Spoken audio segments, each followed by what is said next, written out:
Olá, terceiro ano, bom dia! Vamos para mais uma aula de língua portuguesa. O nosso conteúdo de hoje são os elementos que compõem a narrativa.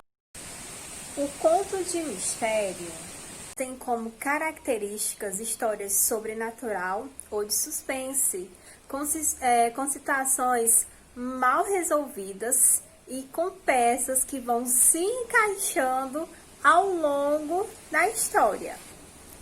Terceiro ano, a narração consiste em uma sequência de fatos onde os personagens eles se movimentam em um determinado espaço e em um determinado tempo. Gente, e os elementos que compõem a narrativa são 5, e são justamente esses que nós vamos estudar agora. Por isso eu preciso que vocês prestem muita atenção para conseguir compreender tudo bem direitinho.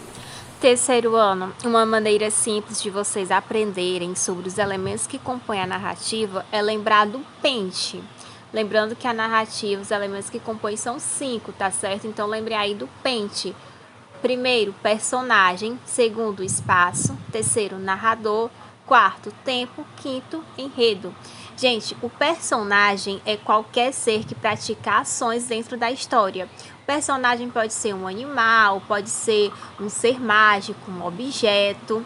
E aí nós temos 3 tipos de personagem. O personagem principal, que é aquele que mais aparece na história, é aquele em que a história toda gira em torno dele. Nós temos também um antagonista, que é aquele que atrapalha o personagem principal, é como se fossem os vilões. E nós temos aí os coadjuvantes, que são todos aqueles outros personagens que aparecem uma vezinha ou outra dentro da história. Nós temos também, terceiro ano, o espaço. O espaço é o lugar ou os lugares onde a narrativa ocorre. O lugar desempenha um papel importante na história, pois pode adiantar certas sensações. Por exemplo, imagine uma jovem moça perdida em um bosque escuro, frio e com mau cheiro. Terceiro ano, em um lugar destes, o que poderia acontecer com essa jovem?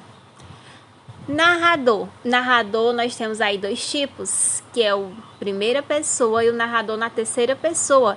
Gente, narrador na primeira pessoa é o narrador personagem, que é aquele que participa diretamente da história.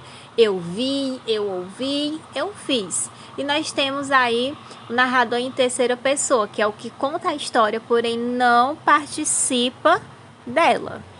Tempo. Existem 2 tempos na narrativa, terceiro ano. O tempo cronológico ocorre quando a passagem de tempo segue a ordem do relógio. É marcado por algumas palavras do tipo ontem, uma semana depois, algum tempo antes, às 6 horas, etc. Tempo psicológico ocorre quando o personagem está pensando, imaginando, relembrando ou sonhando. É um tempo que não pode contar no relógio, pois o que durou uma década num sonho pode ter passado no tempo cronológico em apenas uma noite. E, por último, nós temos o enredo, que é extremamente importante, terceiro ano. O enredo é como se fosse o esqueleto da narrativa, pois é ele que sustenta toda a história. O enredo ele possui basicamente 3 partes, que é a introdução. Na introdução, gente, como o nome já diz, né, o início da história.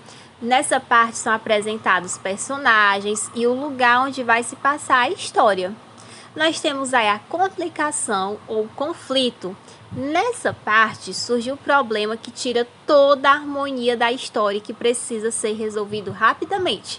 Na introdução estava tudo muito bem, tudo muito bom com os personagens e de repente, quando chega no conflito, alguma coisa acontece de ruim com eles. Geralmente é o problema da história. Desfecho ou clímax, terceiro ano, é a parte mais dificultosa da história em que o personagem principal mais se arrisca para depois conseguir resgatar uma paz ainda maior do que no começo da história. É no desfecho da história em que os personagens eles conseguem a solução do problema. Toda aquela confusão que aconteceu, todo aquele problema que aconteceu lá no conflito, ele é resolvido lá no desfecho, lá no final da história.